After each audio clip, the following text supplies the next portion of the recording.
నమస్కారం. ప్రేక్షకులందరికీ శుభోదయం.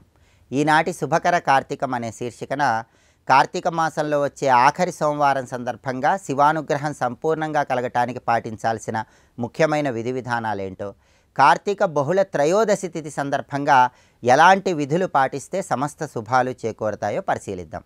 ప్రధానంగా కార్తీక మాసంలో బహుళ పక్షంలో వచ్చే త్రయోదశి తిథిని యమత్రయోదశి, నవగ్రహ త్రయోదశి అనే పేర్లతో పిలుస్తారని తిథితత్వము అనే ప్రామాణిక గ్రంథం తెలియజేస్తోంది.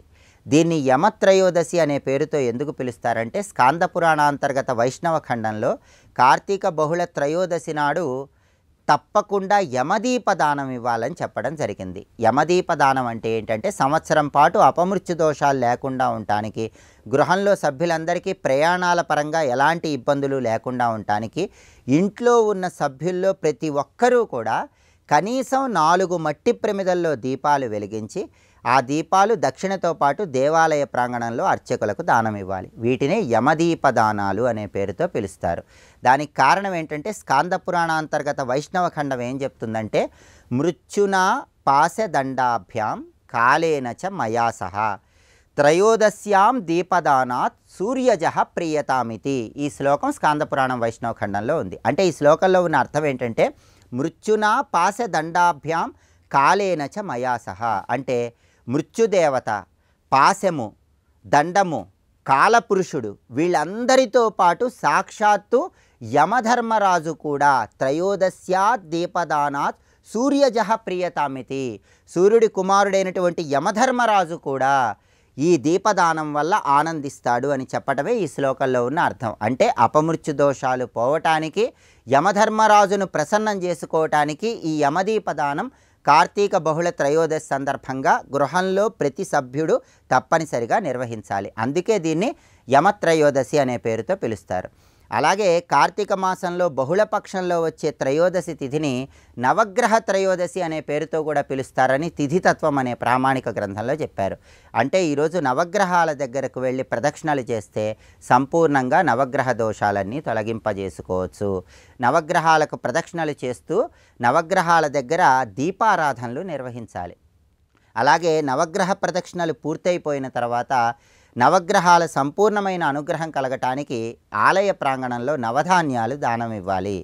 అలాగే నవధాన్యాలు నానబెట్టి గోమాతకు ఆహారంగా తినిపించాలి. నవగ్రహ త్రయోదశి సందర్భంగా ఈ విధి విధానాలు పాటిస్తే సమస్త శుభ ఫలితాలు చేకూరతాయి. అలాగే నవగ్రహాలకు సమీపంలో నవధాన్యాలను కుప్పలాగా ఏర్పాటు చేసి, ఆ నవధాన్యాల కుప్పలు 9 ప్రదేశాల్లో ఉంచి వాటి మీద మట్టి ప్రమిదల్లో నూనె పోసి దీపాలు వెలిగించాలి. వీలైతే నవగ్రహ త్రయోదశి సందర్భంగా 9 మట్టి ప్రమిదల్లో నూనె పోసి దీపాలు వెలిగించి, ఆ 9 మట్టి ప్రమిదలు నవగ్రహాలకు సమీపంలో దేవాలయంలో అర్చకులకు దానం ఇవ్వాలి. కార్తీక బహుళ త్రయోదశి సందర్భంగా 4 మట్టి ప్రమిదల్లో దీపాలు వెలిగించి యం యమాయ నమః అని స్మరించుకుంటూ దానమిస్తే ఈ దీపాలను యమదీపదానాలు అనే పేరుతో పిలుస్తారు. నవగ్రహాలకు సమీపంలో 9 మట్టి ప్రమిదల్లో దీపాలు వెలిగించి ఆ దీపాలు దానమిస్తే నవగ్రహ దీపదానాలు అనే పేరుతో పిలుస్తారు. ఈ 2 విధి విధానాలు కూడా కార్తీక బహుళ త్రయోదశి సందర్భంగా ఆచరించండి. అపమృత్యు దోషాలు తొలగిపోతే నవగ్రహాల సంపూర్ణమైన అనుగ్రహానికి సులభంగా పాత్రులు కావచ్చు. అలాగే కార్తీక మాసంలో ఆఖరి సోమవారం పరమశివుడి సంపూర్ణమైన అనుగ్రహం కలగాలంటే నక్తం ఉండాలి. అంటే పగలు ఉపవాసం ఉండి సాయంకాలం ఆకాశంలో నక్షత్రాన్ని దర్శించి ఆ తర్వాత ఆహారం స్వీకరించాలి. నక్తం ఉండలేని వాళ్ళు ఛాయానక్తం ఉండవచ్చు. ఛాయానక్తం అంటే మధ్యాహ్నం 12 గంటల వరకు ఎలాంటి ఆహారము స్వీకరించకుండా ఆ తర్వాత ఆహారం స్వీకరించవచ్చు. అనారోగ్య సమస్యలు ఉన్నవాళ్ళు, ఇతర ఇబ్బందులు ఉన్నవాళ్ళు, సాయంకాలం వరకు ఆహారం స్వీకరించకుండా ఉండలేని వాళ్ళు, నక్తం ఉండలేని వాళ్ళు ఛాయానక్తం ఉన్నా కూడా కార్తీక మాస ఆఖరి సోమవారం సందర్భంగా పరమశివుడి సంపూర్ణమైన అనుగ్రహం కలుగుతుంది. కార్తీక మాస ఆఖరి సోమవారం సందర్భంగా విభూతి కలిపిన జలాలతో శివాభిషేకం చేయండి. దానివల్ల శివానుగ్రహానికి ప్రతి ఒక్కరూ సులభంగా పాత్రులు కావచ్చు. ఈ ఆఖరి సోమవారాన్ని దీప దివసం అనే పేరుతో పిలుస్తారు. ఈరోజు శివాలయ ప్రాంగణంలో ఎన్ని ఎక్కువ దీపాలు వెలిగిస్తే అంత అద్భుతమైన శుభ ఫలితాలను సిద్ధింపజేసుకోవచ్చు.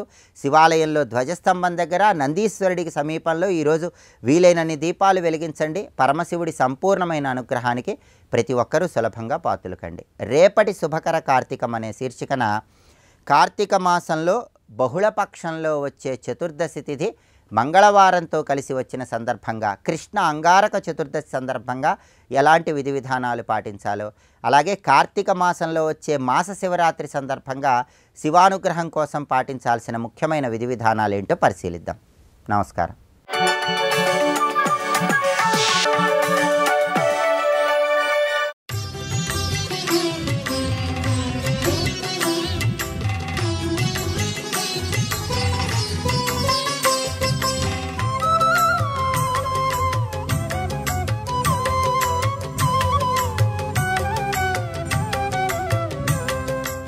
ఈ ప్రకృతి అధ్యాయ శ్రవణమే మహా ఉపాసన కనుక శ్రద్ధాభక్తులతో ఈ అధ్యాయంలోకి ప్రవేశిద్దాం. ముందు ప్రకృతి నామార్థమైపోయింది. ప్రకృతిని 5 రూపాలతో ఉపాసన చేయమని చెప్తున్నారు. మొదటిగా దుర్గా. అయితే దుర్గా అని అనకుండా గణేశ జననీ దుర్గా అన్నారు. ఆవిడకి ఒక్క తల్లికే విశేషం చెప్పారండి. ఎందువల్ల అలా చెప్పుంటాడు నారాయణుడు? ఇది మనం ఆలోచించాలి. ఎందుకంటే ఏదైనా విద్య ప్రారంభించేటప్పుడు గణపతితో ప్రారంభిస్తాం. అలాగే అమ్మ గురించి చెప్పేటప్పుడు గణపతితో ప్రారంభించినట్టే అమ్మను ప్రారంభించాడు మహానుభావుడు. గణేశ జననీ దుర్గా. మరొక విశేషం ఏంటంటే మిగిలిన తల్లులందరూ ఒక ఎత్తండి, ఈ తల్లికి ఒక ప్రత్యేకత ఉన్నది. ఎందుకంటే ఈ తల్లే తల్లిగా కనబడుతుంది. ఎందుకంటే పిల్లలున్న అమ్మవారు ఈవిడ ఒక్కరే. ఎక్కడైనా వెతకండి, ఈవిడ ఒక్కరే దుర్గా. ఈవిడికే గౌరీ పార్వతి అని పేరు. ఈవిడికి ఒక్కరికి 2 పిల్లలు, పిడుగులు లాంటి పిల్లలు 2. కుమార గణనాథాంబ. అందుకే కుటుంబము పిల్లలు అవన్నీ ఉన్నటువంటి తల్లి ఈవిడ. ఆ కారణం చేతనే పతి పుత్ర సమన్విత అయినటువంటి గొప్ప ముత్తైదువుగా ఆరాధింపబడుతుంది జగదంబ.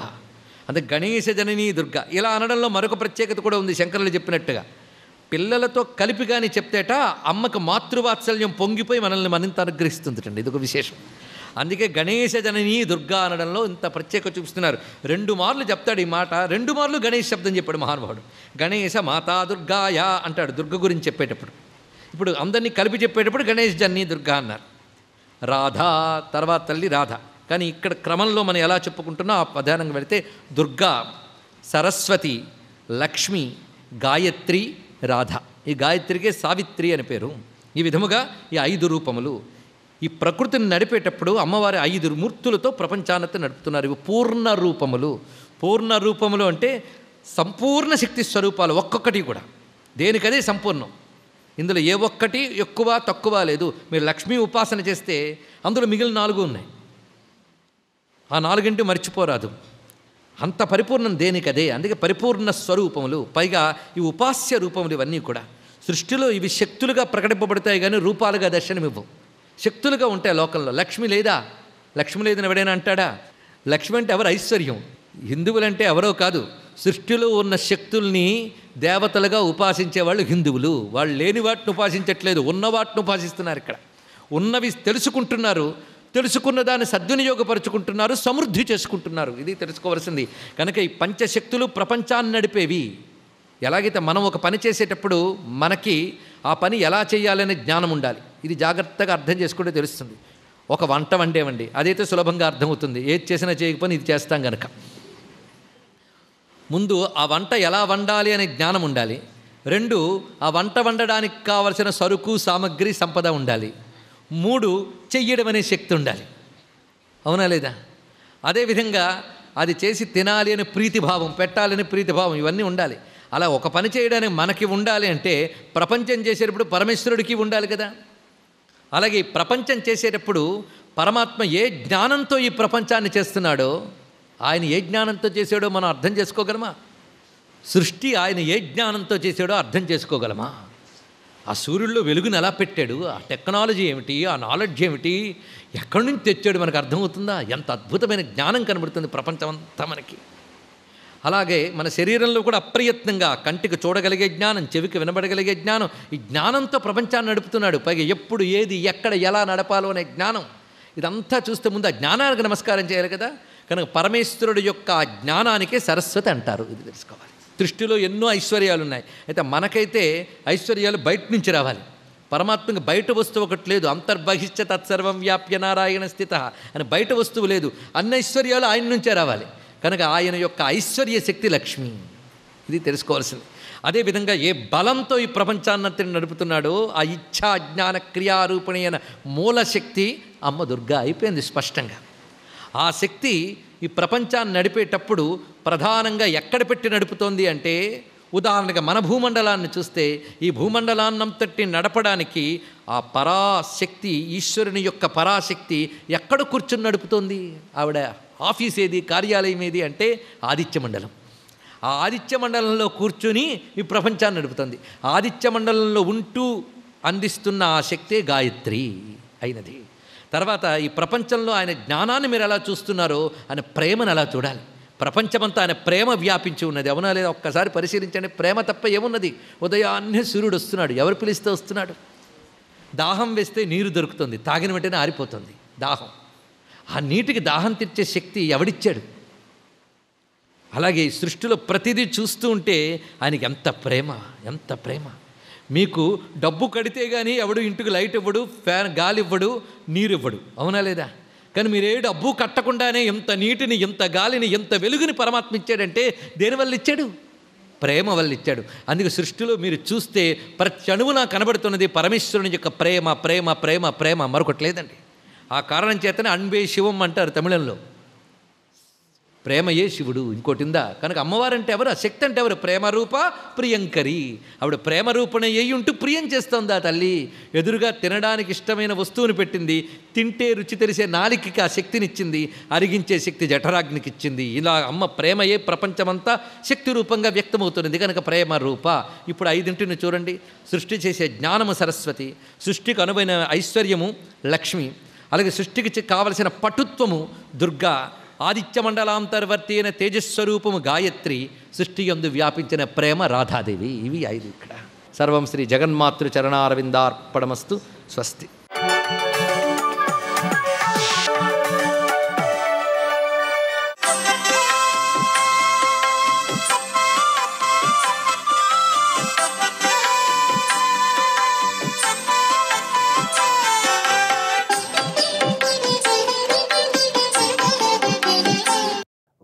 నమ శివాయ. కార్తీక దామోదరాయ నమ. ఈరోజు కార్తీక మాసంలో చివరి సోమవారం.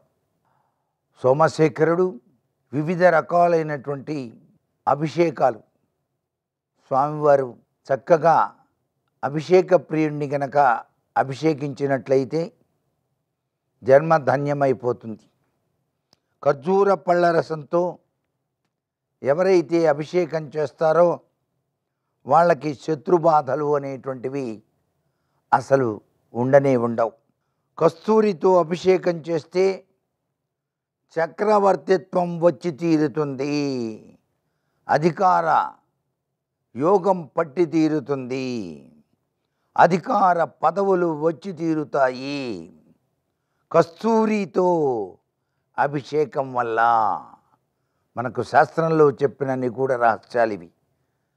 శివానుగ్రహేణ జ్ఞానప్రాప్తి అన్న అభిషేక ప్రియ శివ అన్నారు. అభిషేక ప్రియుడు పరమేశ్వరుడు. అందుకని చిన్న గరిక ముక్క తీసుకొని నీళ్ళల్లో వేసి ఆ గరిక నీళ్లతో గనక అభిషేకం చేస్తే మీరు పోగొట్టుకున్నటువంటి ధనం, కనుక వస్తు వాహనాలన్నీ లభ్యపడతాయి. వస్తువులు పోయినా సరే మళ్ళీ తిరిగి రావాల్సిందే. అంత గొప్ప విశేషం గరికతో, నీళ్లల్లో గరిక వేసి అభిషేకం చేస్తే. విభూది నీళ్లతో గనక అభిషేకం చేసినట్లయితే భస్మజలం అంటారు దీన్ని.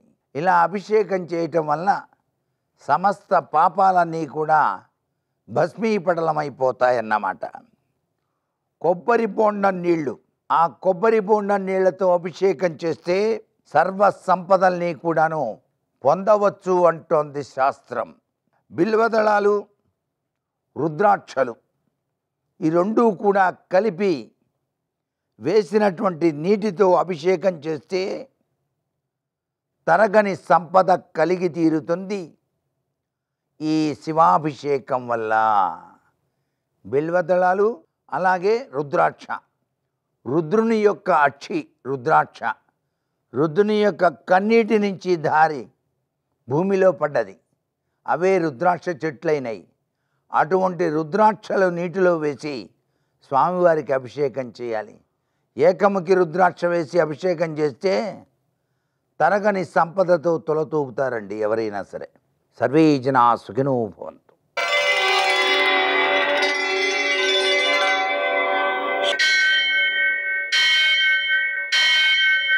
సహస్రశీరుషం దేవం విశ్వాక్షం విశ్వశంభువం విశ్వం నారాయణం దేవమక్షరం పరమం పదం విశ్వతః పరమాం నిత్యం విశ్వం నారాయణగుం హరిం విశ్వమేవేదం పురుషస్తద్విశ్వముపజీవతి పతిం విశ్వస్యాత్మేశ్వరం శాశ్వతం శివమచ్యుతం నారాయణం మహాజ్ఞేయం విశ్వాత్మానం పరాయణం.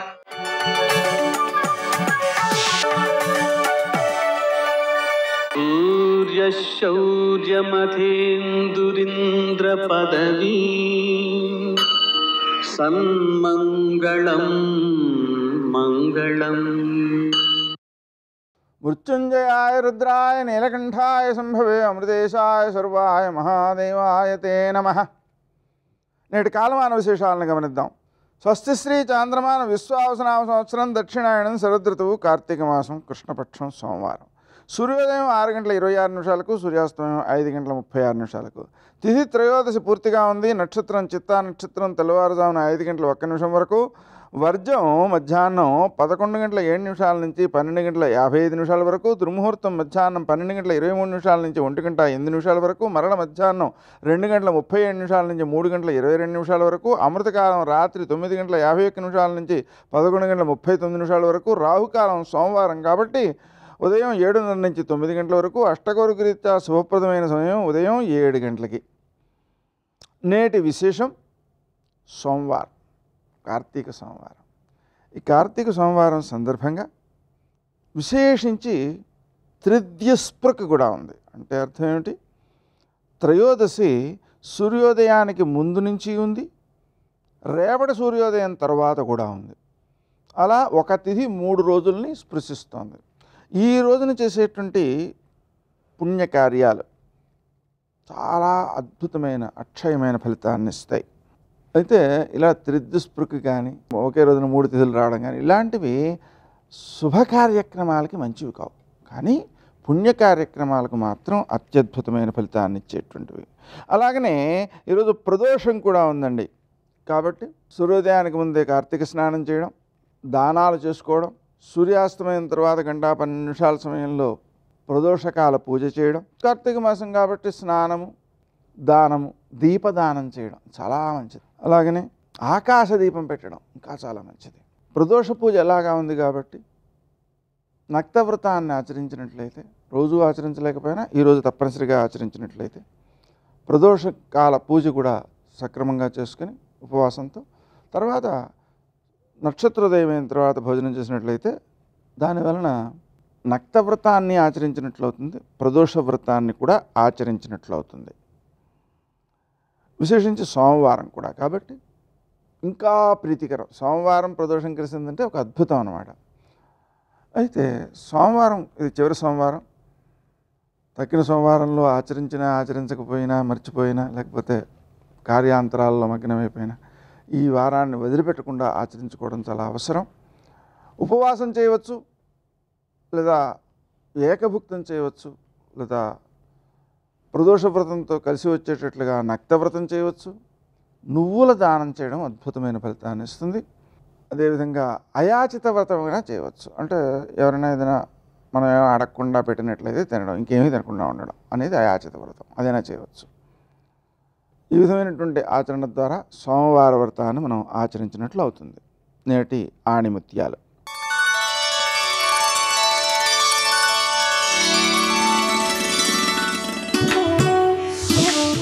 ఎంతో ఆకలితో ఉన్న సింహం గడ్డిని మేయదు, అలాగే కష్టాల పరంపర చుట్టుముట్టిన ఉత్తముడు నీతి తప్పడు.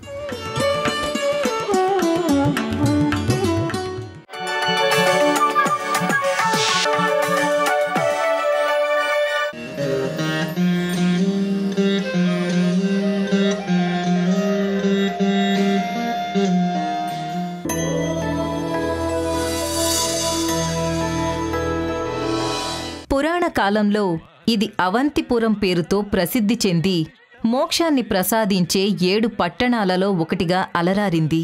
ఈ నగరాన్ని రాజధానిగా చేసుకుని పాలించిన విక్రమార్కుడి పేరుతో విక్రమార్క శకం విరాజిల్లడం విశేషం. అంతేకాదు 18 శక్తిపీఠాలలో ఒకటైన మహాకాళి శక్తిపీఠం సైతం ఇక్కడే ఉంది. ఈ దివ్యక్షేత్రంలోనే జగజ్జనని ఓ పామరుణ్ణి అనుగ్రహించి అతడి నాలుకపై బీజాక్షరాలు రాసి మహాకవి కాళిదాసుగా సాహితీ లోకానికి ప్రసాదించింది.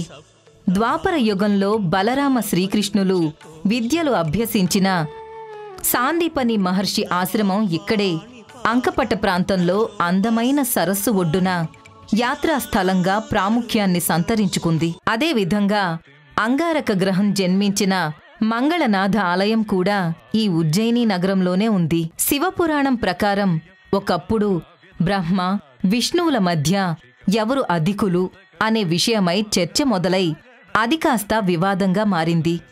మరుక్షణంలో ఈశ్వర సంకల్పం పెద్ద కాంతిపుంజంలా వెలువడి లింగరూపాన్ని ధరించింది. బ్రహ్మదేవుడు ఆ లింగం తాలూకు పై భాగాన్ని కనిపెట్టాలని హంసగా మారి రెక్కలు విప్పి పైకి వెళ్ళాడు. శ్రీహరి ఆ లింగం తాలూకు మొదలును అన్వేషించేందుకు ఆదివరాహ రూపంలో కిందికి వెళ్ళాడు. కాని ఆ మహాలింగం తాలూకు తుది మొదలు వారికి కనిపించలేదు. శ్రీహరి వాస్తవాన్ని అంగీకరించగా బ్రహ్మదేవుడు మాత్రం అసత్యం చెప్పాడట. వెంటనే శివుడు ప్రత్యక్షమై బ్రహ్మను మందలించాడు. సజ్జనులను అపమృత్యువు నుంచి పరిరక్షించేందుకు అవంతిలో స్వయంభువై అవతరించిన జ్యోతిర్లింగ స్వరూపుడైన మహాకాళేశ్వరమూర్తి ఆలయం ఇదే. మిగిలిన 11 జ్యోతిర్లింగాలకు భిన్నంగా ఇక్కడ కాలస్వరూపుడైన పరమేశ్వరుడు తాంత్రిక శివనేత్ర సాంప్రదాయాన్ని అనుసరించి దక్షిణాముఖంగా దర్శనమిస్తూ దక్షిణామూర్తిగా ప్రసిద్ధి చెందాడు. దయాళువైన మహాకాళేశ్వరుడిగా పూజలందుకుంటున్నాడు. ఈ ఆలయంలో 3 అంతస్తులు ఉన్నాయి. వాటిలో మొదటి అంతస్తులో మహాకాళ శివలింగం, మధ్య అంతస్తులో ఓంకారేశ్వరలింగం ఉన్నాయి. పై అంతస్తులోని నాగచంద్రేశ్వరుడు లింగరూపుడై అర్చనలు అందుకుంటున్నాడు. సంధ్యాహారతిని తిలకించేందుకు సమస్త దేవీ దేవతలు పక్షుల రూపంలో ఈ క్షేత్రానికి విచ్చేస్తారని భక్తులు విశ్వసిస్తారు. ఇక్కడి శివలింగాన్ని అనునిత్యం విభిన్న రీతుల్లో అత్యంత ప్రత్యేకంగా అలంకరిస్తారు. నిరాకారుడైన పరమేశ్వరుడు ఈ అలంకరణల మూలంగా సాకారుడుగా దర్శనమిస్తాడు. శీతల తరంగాలను ప్రసరిస్తాడు. అదేవిధంగా శివుని వాహనమైన నందీశ్వరుడు ఇక్కడ భక్తుల అభీష్టాలను నెరవేర్చి ముక్తిపదాన్ని అనుగ్రహిస్తాడు. ప్రతిరోజు ఉదయం ఆవు పేడతో చేసిన పిడకలను కాల్చి మృదువుగా ఏర్పడిన భస్మరాశిని పలచని వస్త్రంలో మూటలుగా కట్టి ఒక మూటతో మరో మూటపై కొడుతూ వాటి నుంచి వెలువడే భస్మరేణువుల జల్లులతో మహాకాళేశ్వర లింగాన్ని అభిషేకిస్తారు. ఆ సమయంలో గర్భాలయం పూర్తిగా భస్మరేణువుల వెల్లువలతో నిండిపోతుంది. లయబద్ధంగా వినిపించే మంత్రాలతో పాటుగా భేరీలు, డమరుకాలు, శంఖాలు, గంటలు క్రమపద్ధతిలో మోగుతూ అలౌకికమైన ఆధ్యాత్మిక అనుభూతిని భక్తులకు ప్రసాదిస్తాయి.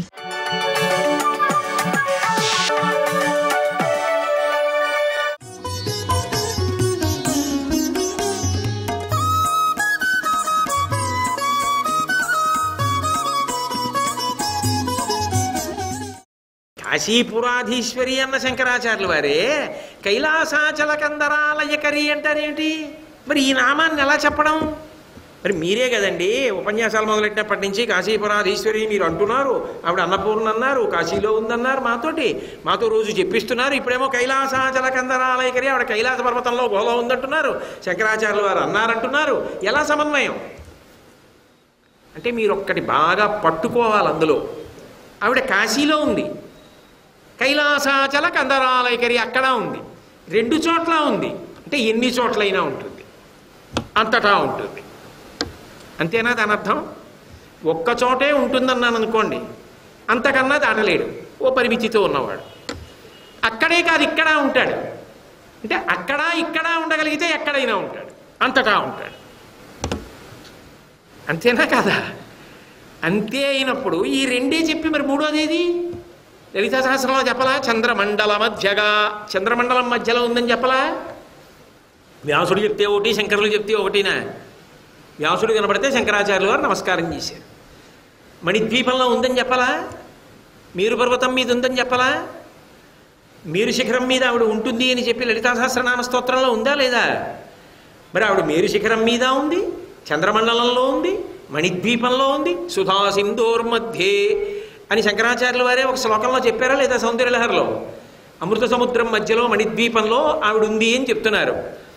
కైలాసంలో ఉందని చెప్తున్నారు. కాశీపురాధీశ్వరి అంటున్నారు. ఇన్ని చోట్ల ఒక్కతే ఎలా ఉంటుంది? ఇన్ని చోట్ల ఏమిట్రా? అన్ని చోట్ల ఉంటుంది. అన్ని చోట్ల ఉంటే అన్నపూర్ణ కైలాసంలో ఉండే పార్వతి కదా. అంటే ఇప్పుడు పార్వతి అని అక్కడ పేరెట్టుకుని ఉంటుంది, అన్నపూర్ణ అని కాశీలో పేరెట్టుకుని ఉంటుంది. పేర్లు ఏవైనా తత్వం మాత్రం అంతే ఆవిడే అని శంకరాచార్యులు వారు చెప్పారా? అలా చెప్పాలా? ఇది చదివితే అర్థం కాదా? చెప్పకుండా చెప్పడం శంకరాచార్యుల వారి ప్రజ్ఞ, మన చేత ఆలోచింపజేయడం. అందుకే చాలామంది మాట అంటుంటారు, ఇంతమంది దేవుళ్ళు ఏమిటండి అంటారు. సమాధానం ఇక్కడ చెప్తున్నారు శంకరాచార్యుల వారు. ఒక్కొక్కడికి ఒక్కొక్క రూపం ఇష్టం. ఒకడికి పార్వతి అంటే ఇష్టం, ఒకడికి లక్ష్మి ఇష్టం, ఒకడికి శాకంబరి ఇష్టం, ఒకడికి సరస్వతి ఇష్టం. కానీ తత్వతః అవన్నీ ఒకటే. అందుకే మీరు ఏ నామావళి పరిశీలించండి, మిగిలిన పేర్లు అందులో కనపడతాయి. పార్వత్యై నమః అని లక్ష్మీ అష్టోత్తరంలో కనపడుతుంది, లక్ష్మీ అయి నమః పార్వతీ అష్టోత్తరంలోనో సహస్రంలోనో కనపడుతుంది. నవదుర్గాం మహాకాళీం బ్రహ్మ విష్ణు శివాత్మికాం అని లేదు, లక్ష్మీ అష్టోత్తరంలో ఆమె నవదుర్గలు అని ఉందా లేదా? అయ్యి బాబోయ్ ఆవిడ దుర్గ ఏమిటంటే గుండెలు బాదుకుంటే అందులో ఉందిగా, మరి చదువుతున్నావుగా రోజు. దుర్గకి లక్ష్మికి భేదం లేదు అన్న విషయం చదువుతున్నావా? లక్ష్మీ అష్టోత్తరంలో చదువుతుంటే అర్థం అవుతోందా? తత్వతః ఆవిడ ఒక్కతేనా ఉన్నది? ఎన్ని పేర్లు మారుతున్నాయి కానీ తత్వము మాత్రం అంతే. అందుకే తత్వము ఒకటే, ఈ పేర్లు మారినప్పుడు ఆవిడ ఒక చోట ఉన్నది అని మాత్రమే చెప్పట్లేదు, అక్కడ ఉన్నది ఇక్కడ ఉన్నది కాబట్టి అంతటా ఉన్నది.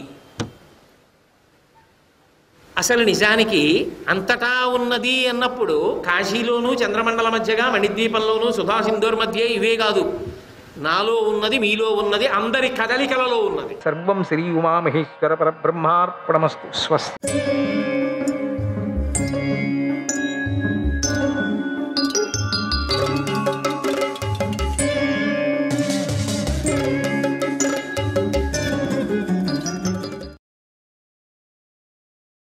నువ్వు పాతాళానికి వెళ్ళిన తర్వాత భూమిని శిరస్సుపైకి స్వీకరించి భరించి నువ్వు ఈ పనిని చేయటం వల్ల నాకెంతో సంతోషం కలుగుతుంది అన్నాడు.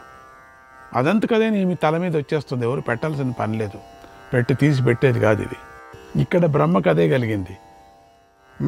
అందుకని నేను తీసి పెట్టాల్సిన పని లేదయ్యా, నువ్వే త్వరలో వెళ్ళేసి నువ్వే పాతాళానికి వెళ్ళి కదిలేటువంటి భూమిని పట్టుకో అన్నాడట. వెంటనే శేషుడు కదిలాడు. సముద్రం శేషుడికి దారి ఇచ్చింది. శేషుడు భూమి క్రిందికి వెళ్ళాడు. శిరస్సుపై భూమాతను ధరించాడు. అది చూసి బ్రహ్మదేవుడు చాలా సంతోషిస్తూ, ఓ నాగోత్తమ, నువ్వే శేషుడు, ధర్మమే నీకు ఆరాధ్యది. దీని అంతరార్థాలు వేరే ఉన్నాయి. ఇక్కడ శేషుడు లేడు, ఇక్కడ భూమి మోసేది కాదు. ఇవన్నీ తర్వాత మీకు చెప్తాను. చాలా అద్భుతమైనటువంటి అర్థాలు ఉన్నాయి, అన్ని అంతరార్థాలు. ఇక్కడ చూడండి, ఇక్కడ చిన్నగా చెప్పేశారు బ్రహ్మ, నువ్వు శేషుడవు, ధర్మమే నీకు ఆరాధ్య దేవత. నాలాగాను ఇంద్రుడిలాగాను నువ్వు ఒక్కడివే అనేక పడగలతో ఈ భూమిని భరిస్తున్నావు అని ఆశీర్వదించి వెళ్ళిపోసాగాడు. ఆ పడగలు కూడా ఏమిటనేది అలా ఆ అనంతుడు బ్రహ్మదేవుడి ఆజ్ఞానుసారం పాతాళలోకంలో ఉంటూ ఈ భూమినంతటినీ మోస్తున్నాడు. తర్వాత బ్రహ్మదేవుడు గరుత్మంతుణ్ణి పిలిచి, ఓ గరుడా, నువ్వు శేషుడికి సహాయకుడిగా ఉండాలి, మిత్రుడిగా ఉండాలి అని చెప్పి వారి సఖ్యానికి కారకుడయ్యాడు. శేషుడు వెళ్ళిన తర్వాత నాగులలో పెద్దవాడు వాసుకి. ఆ వాసుకని సర్పాలన్నీ కూడా తమ నాగరాజుగా అభిషేకించాయి. ఎవరో ఒకరు ఉండాలి కదా. పెద్దన్నగారు వెళ్ళిపోతే ఈయన ఇంకొక ఆయన ఉన్నాడు, అభిషేకం చేశారు. శ్రీకృష్ణాయ పరమాత్మనే నమః. 37, 38వ అధ్యాయంలో వాసుకి మొదలైన నాగుల రహస్యాలోచన. ఇంకేం చేస్తారో ముందుకు చూస్తాం. వాసుకి తన తల్లి అయినటువంటి కద్రువ నాగజాతికి ఇచ్చిన శాపాన్ని గుర్తు చేసుకొని నాగులందరూ ఈ శాపం నుండి ఎలా తప్పించుకోవాలి, లేదా ఈ శాపాన్ని ఏ ఉపాయంలో నివారించాలని ఆలోచించాడు. శాపం ఇచ్చారు కదా, మీరు జ్ఞాపకం చేసుకోండి, ఎక్కడో యజ్ఞంలో పడి సావండి అని. నాగుల్లో ధర్మాత్ములైనటువంటి ఐరావతుడు మొదలైన సోదరులను, బంధువులను పిలిచి ఇలా అన్నాడు: సోదరులారా, బంధువులారా, పెద్దలారా, చిన్నల్లారా, ముసలోళ్ళారా, ముసలివాళ్ళలారా, అమ్మల్లారా, బామ్మమ్మల్లారా, మనకు మన తల్లి పెట్టిన శాపం గురించి తెలుసు. ఇప్పుడు మా శాపం నుండి విముక్తిని పొందాలి, అందుకు ఒక ఉపాయాన్ని ఆలోచించాలి అని నాగులందరూ చేరుకొని యోచన చేస్తున్నారు. సర్వేషామేవ శాపానాం ప్రతిఘాతో హి విద్యతే నతు మాత్రాభి శప్తానాం మోక్షః క్వచన విద్యతే. అందరి శాపాలకు విరుగుడు ఉంది, నివారణ ఉంది, కానీ తల్లి ఇచ్చిన శాపానికి నివారణ లేదు. చూసారా, అమ్మకి అంత విలువ ఇచ్చారు. అందుకని అమ్మని తిట్టకూడదు. ఏదైనా కోపం వచ్చినప్పుడు అమ్మని ఇష్టం వచ్చినట్టు తిడుతూ ఉంటాం. తప్పు తప్పు తప్పు. ఒక్కపారి అమ్మ ఏమైనా నొప్పి పడితే, మనకి ఈ రోజుల్లో శాపాలు మాపాలు రాకపోయినప్పటికి కూడా నొప్పి పడకూడదు కదా. మా పిల్లలకి ఇంత ట్రైనింగ్ ఇచ్చిన ఇట్లయిపోయింది అనుకుంటుంది. అంతే, నొప్పి చేయకూడదు పిల్లలు. మన తల్లి సత్యస్వరూపుడైనటువంటి బ్రహ్మదేవుడి ఎదుటే మనకు శాపం పెట్టింది. ఆ బ్రహ్మదేవుడు ఎదుట పెట్టిందట. ఆ మాట తలుచుకుంటూనే నా హృదయం వణికిపోతుంది. ఎందుకంటే వంశ పరంపరమంతా నాశనం అయిపోతుంది కదా, అటువంటి శాపం పెట్టింది. మనందరం కూడా సర్వనాశనం అయ్యే సమయం వచ్చేసింది. మనకు దగ్గర వస్తూ ఉన్నది, నిజమైన కథ దగ్గరకు వస్తూ ఉంది అనిపిస్తుంది. ఆ నిజమైన కథ దగ్గరకు వచ్చినట్టు వస్తుంది, మళ్ళీ పోతూ ఉంటుంది. ఎందుకంటే తల్లి ఇచ్చినటువంటి శాపాన్ని ఆ బ్రహ్మదేవుడు కూడా వారించలేదు. అప్పుడు చెప్పలేదు బ్రహ్మదేవుడు, ఊరికే ఉండమావు, ఎందుకులే పిల్లల మీద ఎందుకు శాపపడతావు, శాపం పెట్టద్దులే అని చెప్పలే బ్రహ్మ, ఒక మాట కూడా చెప్పలే. కనుక ఆ కారణం చేత మనం ఒక ఉపాయాన్ని చక్కగా ఆలోచిద్దాం. సర్పజాతికి మేలు కలిగేలాగా ఆలోచిద్దాం. మనమంతా కదా ఆలోచిద్దాము. ఏమాత్రం ఆలస్యం చేయకుండా ఒక ఉపాయాన్ని కనిపెడదాము. మనలో ఎంతోమంది బుద్ధిమంతులు ఉన్నారు, ఉపాయాన్ని ఆలోచించే నేర్పులు ఉన్నారు. కనుక అందరము కలిసి ఆలోచిస్తే ఏదో ఒక మార్గం కనిపిస్తుంది. మనం ఈ కష్టం నుండి బయటపడదాం. ఒక్కొక్కరు ఒక్కొక్క అభిప్రాయం చెప్పండి. కోట్ల కొద్ది ఉన్నారులేండి, ఎక్కడ ఏం అభిప్రాయాలు చెప్తారు వాళ్ళు. పూర్వం దేవతలందరూ కలిసి గుహ నుంచి వెలువడిన అగ్ని నుండి రక్షణ చేసుకున్నారు కదా. ఇప్పుడు మనం అలాగే మన జాతిని రక్షించుకుందాం. ఇప్పుడు చెప్పండి, సర్పజాతి నాశనానికై జనమేజయుడు చేసే సర్పయాగం జరగకుండా ఉండటానికి ఏం చెయ్యాలి? యాగాన్ని ఎలా ఆపాలి? యాగానికి ఎలాంటి విఘ్నాన్ని కలిగించాలి అని ఈ విషయంలో మనం ఆలోచిద్దాం. అంత పెద్ద యజ్ఞం తలపెట్టిన తర్వాత దాన్ని అడ్డం చేసేస్తే ఇంకా మళ్ళీ ఎప్పుడో తలపెడతాడు, మళ్ళీ అప్పుడు వెళ్ళి చూసుకోవచ్చు.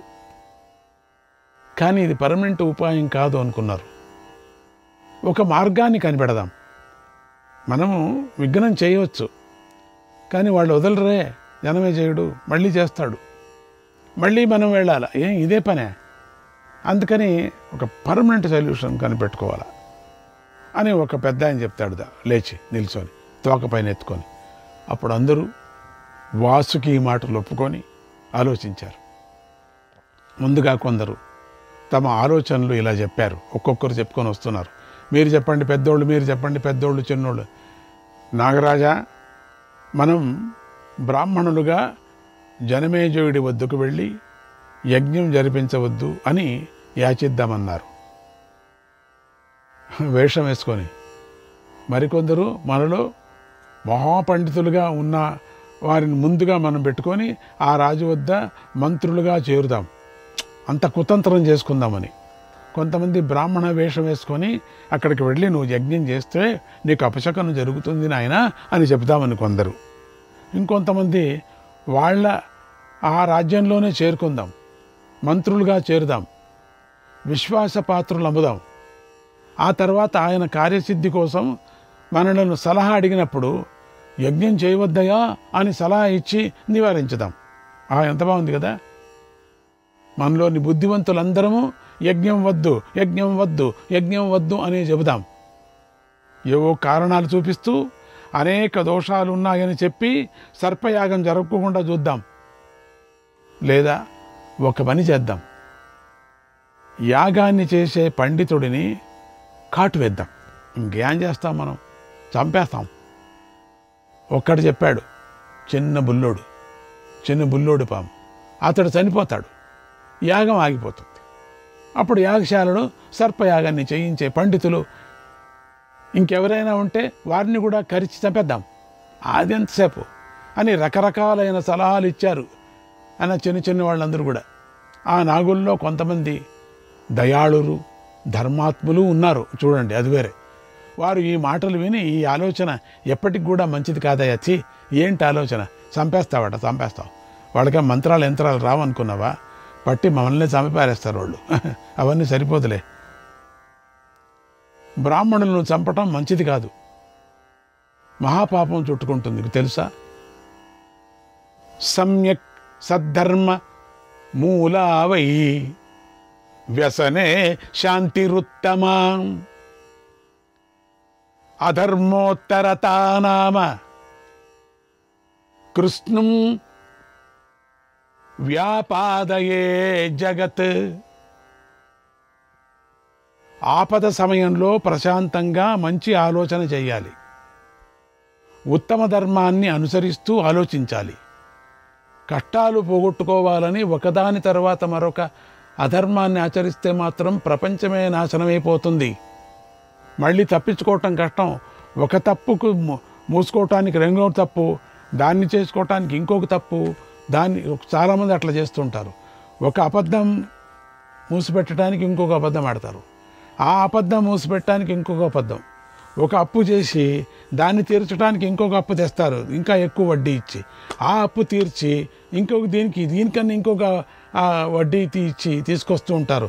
ఇట్లా చక్కెర వడ్డీలు అయిపోయి కొనకాయ చక్రంలో తిరిగి చచ్చిపోతారు. పాపం లాస్ట్ వాడికి డబ్బు దొరకదు.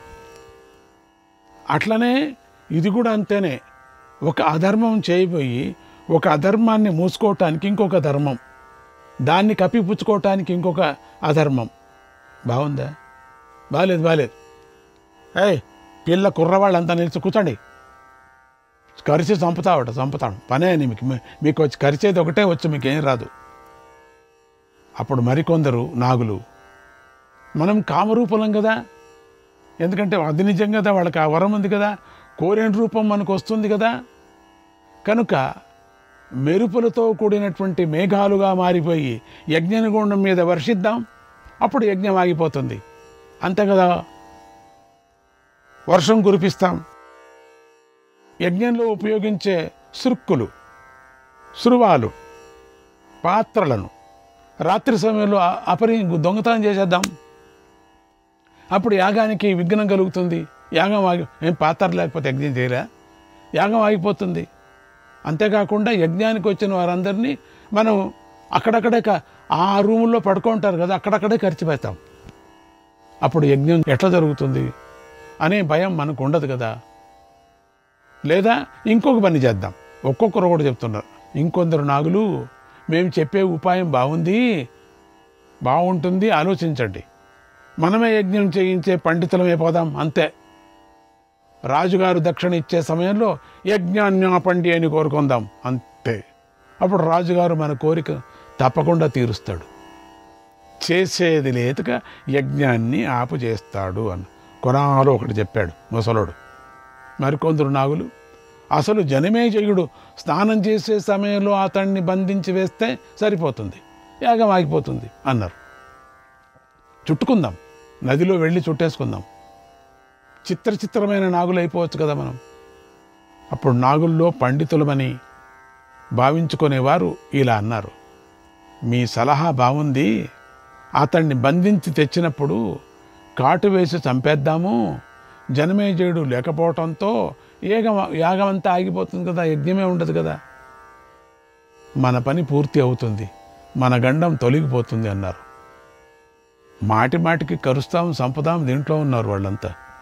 తర్వాత అందరూ కలిసి, సోదరా నాగరాజా, ఇవి మా ఆలోచనలు.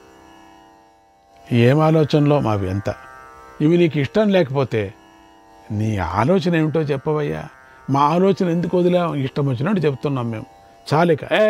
సైలెన్స్, అందరూ బుసుకుంటొద్దండి, అందరూ ఆగిపోండి, మహాసభ ఇది, ఆయనే చెప్పుకొని మహానుభావుడు, స్వామి మీరే చెప్పండి. అప్పుడు వాసుకి, ఓ పన్నగులారా, మీ ఆలోచనలంతా ఏమీ బాగలేవు, ఆచరించటానికి యోగ్యంగా లేవు. ఈ సంకట పరిస్థితి నుండి మనం బయటపడాలంటే మనకు మన తండ్రి గారే దిక్కు. ఆ కశ్యప మహర్షుల వారి దగ్గరికి వెళ్ళి మార్గం చెప్పమని వేడుకుందాం, అదొకటే. ఇది ఏంటి కరచటం, చంపటం, బంధించటం, ఎత్తకపోవటం, పురోహితుడు కావటం, అబ్బో అసహ్యంగా ఉంది ఇదంతా కూడా. నాకిప్పుడు ఏం చేయాలో తోచటం లేదు. నా కంటికి ఈ ఒక్క మార్గమే కనిపిస్తుంది, నాన్నగారు ఒక్కరే దిక్కు, మీరు సుఖంగా ఉండాలి, మీరు చల్లగా ఉండాలి, నేను మీకు మేలు కలిగేది చేయాలి, ఎందుకంటే నన్ను రాజు చేశారు కదా కాబట్టి, ఎందుకంటే నేను మీకంటే పెద్దవాడిని, మీ బాగోగులు చూసే బాధ్యత నాపై ఉంది, అందుకే ఏం చెయ్యాలా అని మతన పడుతున్నాను. అనేనాఘం భృశం తస్యే గుణదోషౌ మదాశ్రయవు. కాబట్టి మంచి చెడ్డలు గుణదోషాలు బాగా ఆలోచించి మన పని సఫలం కావటానికి ప్రయత్నించాలి కదా అన్నాడు నాగరాజు వాసుకి. శ్రీకృష్ణాయ పరమాత్మనే నమః. హరే